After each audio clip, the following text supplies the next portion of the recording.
Please remember that all the opinions in the show are those of the host and should only be taken as food for thought. We're in no way telling you to do anything. Everything is kept anonymous for the safety of the listeners and no information is shared to anyone else. If you are easily offended by people's opinions or views, then thank you for making it this far, but this is not the podcast for you, so see you later. And please enjoy the rest of the show.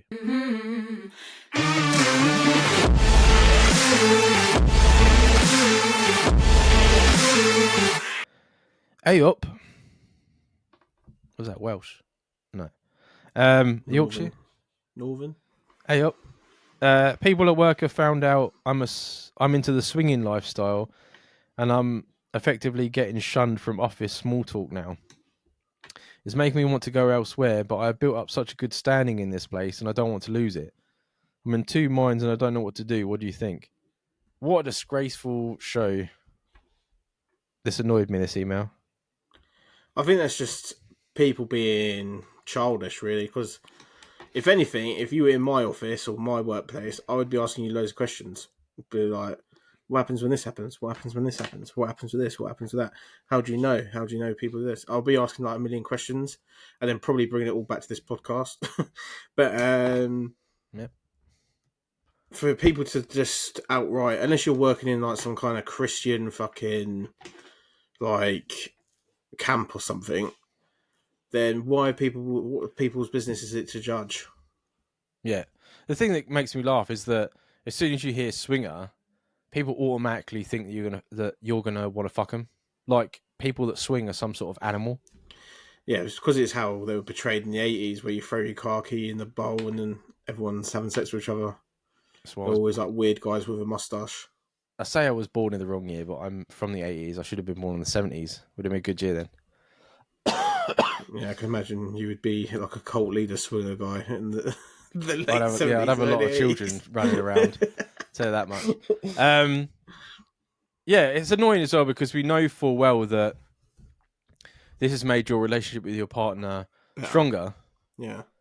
So who's to say that it's wrong or uncomfortable or... I mean, it's none of their business. And that's what we said earlier about if you're safe and all that sort of stuff. It's no one else's business. Again, it's 2024. There's a lot more stuff going on in this world like than who you're sleeping with your wife. You know what I mean? It's like you're a cannibal or something. Like, does it fucking matter? Exactly.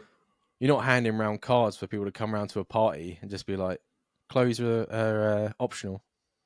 Don't worry about it. And as you're dribbling down. Like, yeah. Because that's what people expect you to be like. People expect you to be like this, like, you're going to walk into the fucking men's section and in the toilet just with your knob out, like fucking swinging it about. That's not what's happening. You just wait for people to go to the toilet so you can lean over and be like, all right, big boy. Yeah. I've got a part you can come to. I would just play on it. If they're all going to be funny about it, I'll just play on it. And I'll just lean on people's desks, be like, what are you up to Friday? Me and the missus haven't got anything planned. And you see them squirm. You're like, oh, yeah, no, we got this. Oh, it's all right. We'll join in. Don't worry about it. You got an extra space. leave like condoms with your face on. Oh, don't do that. That would be a HR problem then.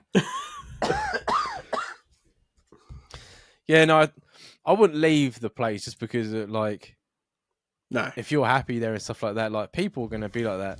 They'll get over it. You know what I mean? Once they see that, because what's changed about you when they found it out? It just makes me laugh. No, like now you're just John the Swinger rather than John from HR or whatever. Do you know what I mean? It's imagine the HR man is the swinger. You're like, I'm not going to him anymore. I think literally in this day and age, as I said, the only reason that you should be shunned in any like thing is if you're working for some sort of religious fucking organisation because they don't agree with it. But anyone that's in a normal line of work should not be worrying about what your sexuality is at all. Do you know what I mean? You could be going home and sleeping with 15 blokes. They can't say nothing to you. No. What you do in your own time, as long as it doesn't affect your work. And whatever you're doing is not illegal, then there you go. He's fine. Yeah. Makes you laugh because like, we've had people emailing about, oh, I want to try swinging and stuff like that. And to me, from what I've read doing the research for the podcast and stuff, like they're the safest fucking places. Like you're not forced to do anything. Like you can go and just stand there, leave any times you want. Everyone's safe. like you can refuse sex with whoever you want. Yeah, I mean Yeah. it's not like they just gone in and closed it. It's like the scene from The Boys is what people were imagining. Like, Yeah, and I think that's what it's still planted as, because that's what it probably was when it initially started. That everyone was like over sexualized, fucking like weird ass people hanging out in one place in yeah. the 70s or whatever. When nowadays it'll be a look, everything's come along with time, and everything's better with time, and things are better now, and it's not the same thing it was when it first started. What he needs is one guy that's like openly asking him questions in front of like the rest of the people. Yeah, if you do And have a close mate at work, maybe do that in the tea room in front of everyone. yeah, and then just be like, "Oh, that's quite interesting," and then just go back to your work, act like it's nothing. But I'm saying now, like things are like offices and that. At the beginning, everyone's like all band together, and then eventually people get bored, or like work comes up where they have to interact with you, and they're just like, "Oh, this is silly now." Yeah, there'll be that as well, and you got to remember, there's always the talk of the town for a little while, and then after a while, there'll be something else going on. Yeah, or like Dave's dickhead from down the Deborah. road, fucking missus is leaving him for someone, and then he's the next conversation piece. Do you know what I mean?